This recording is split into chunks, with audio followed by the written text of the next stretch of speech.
I recently sourced a new hitch for my GMC Safari from eTrailers.com. It came in this beautiful box. It's apparently made in the USA. Well packaged. Arrived almost immediately.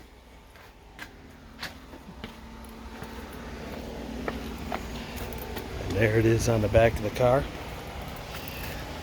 It fits marvelously. And it's very solid.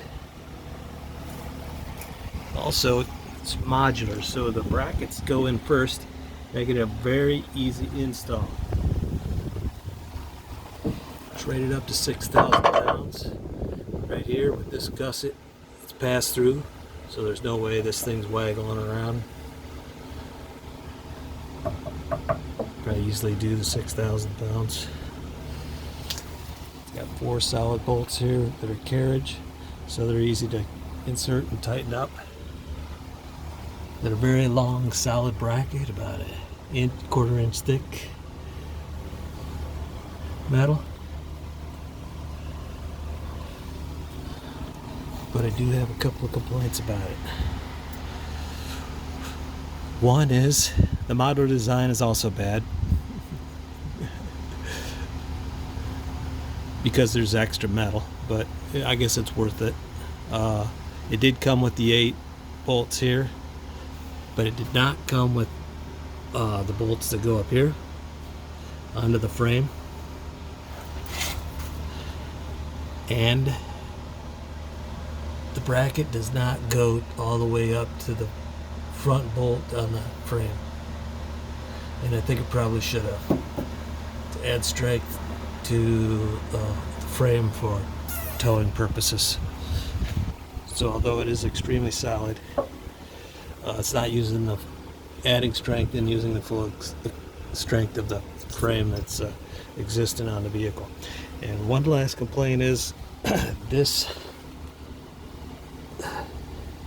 crossbar is not pass through. All of the strength relies on the welds up against this bracket, and I think it should probably pass through it. So if it tries to go back and forth, it won't be up against the welds, it'll be up against the metal. But other than that, it's very solid. And I replaced another one from the same brand, which was also very solid, but that's what came out of it when I de-installed it, about 2 pounds of rust.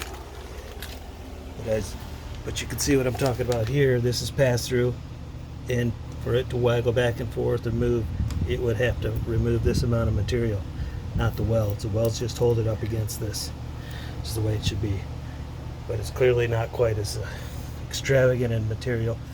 But it did have this, which is added strength to the tongue weight, and that's up against the extant bumper bracket on the vehicle. So this was a pretty good one too, but it did get a lot of rust in that water going in there. And of course it's 1 1/4, and it's, I think, maybe rated to 3,500 pounds instead of 6,000. That's all.